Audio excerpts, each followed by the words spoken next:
What's up, players? We are here with my boy Storm. Just got top 8. Yes, my first top of an Premier event.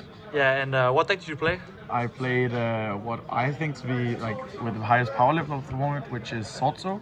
And you were the highest rated Swordsoul player in the tournament, right? I guess, yeah. They're playing out like the last couple of rounds now, but so as far as I know, nobody's playing Swordsoul beside me in the top card. Yeah, okay, pretty cool. Let's see the list. Yeah, okay. Well, let's start out with Bay. I played 3 Ecclesia. I wanted to max out this because that she's great going second, obviously. A lot of people know that, but I also wanted to max out on like different names. There's really niche scenarios where you need to normal summon this, even though it's not good. And I tested a couple of like test hands, of course, and did some online math.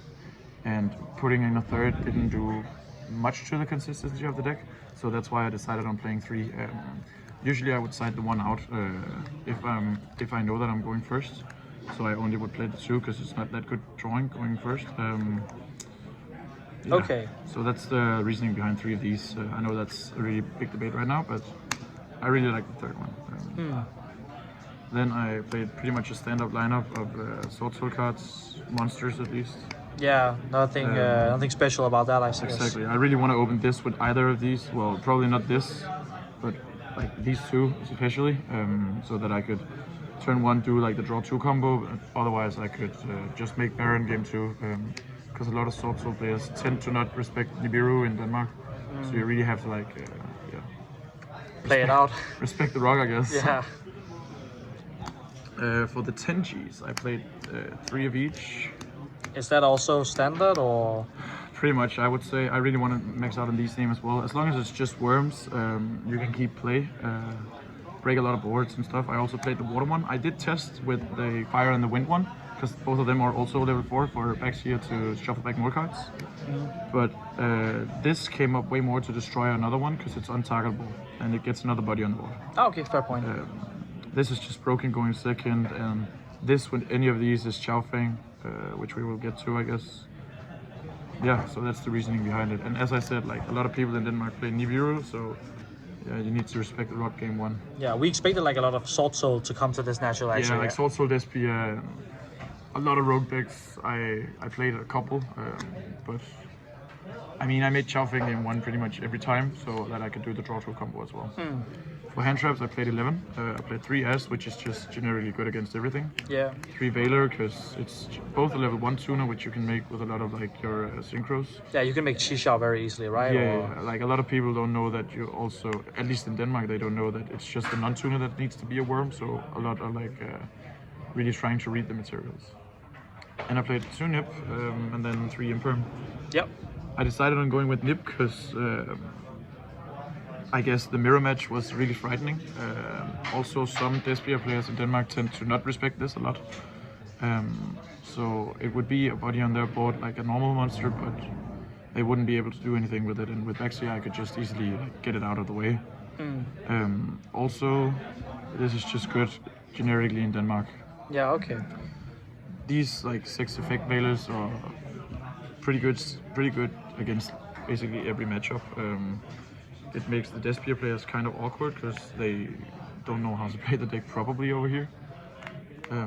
So yeah, I'm really glad with like this lineup. A lot of the games today, apparently, I opened 3 of these, which was broken. Yeah. Insane. Yeah, so I guess that's nice. Going into spells. This card is a 2, so I play 2. Yeah, of course. 3 emergence. I would usually go for a tile line with this because a lot of people get confused when you go for a tile line right off the bat. And then I would make Moyi like as more of a, I guess, follow-up, or yeah. I feel like Moyi turn 1 is kind of greedy if you search it with this, which is why I went for the tile line a lot of the time, because people don't know how to hand trap that line. Ah, yeah, okay. It's also like emerges by itself as 1 card combo if you search tile, right? Yeah. And then you can also use this to make Yasi if you're going second.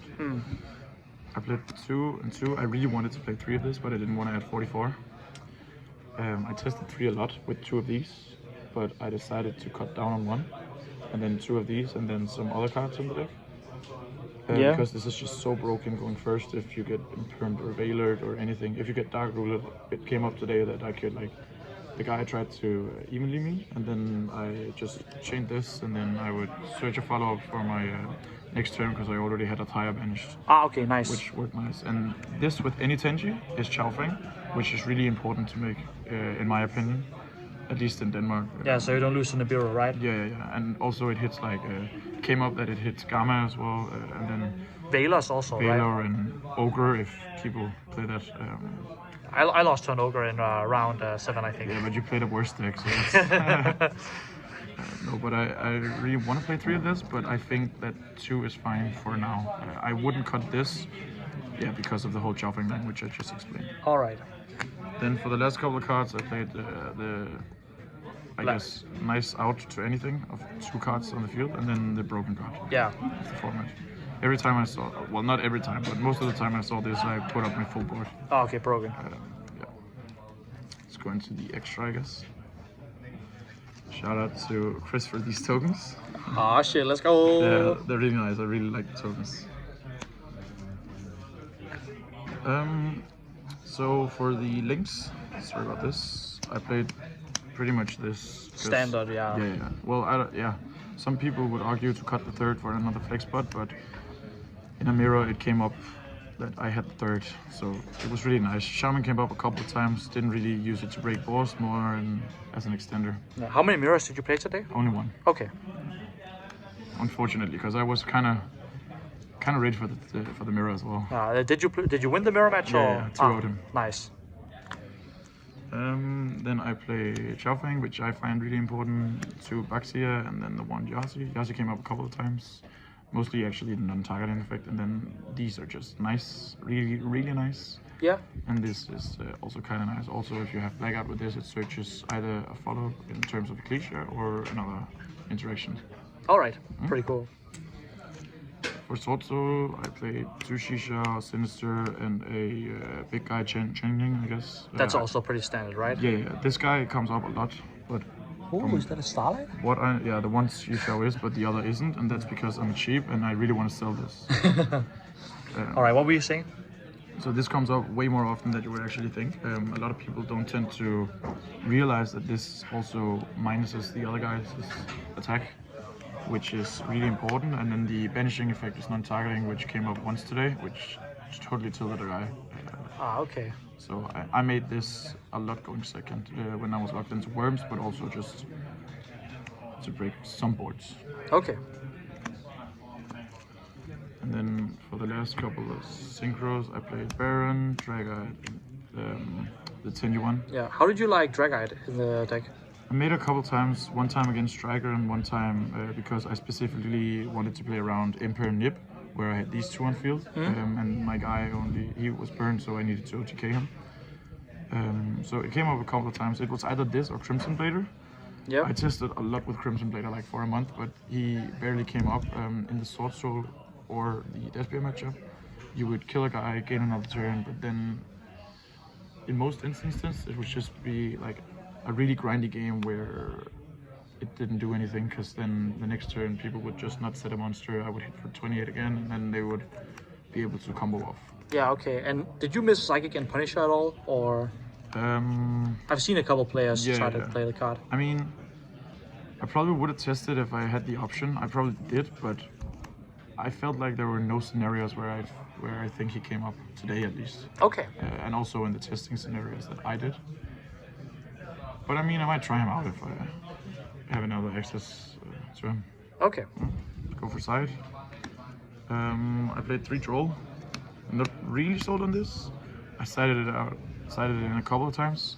One time I sided it in Soul 2, but the guy totally breaks, so it didn't do anything.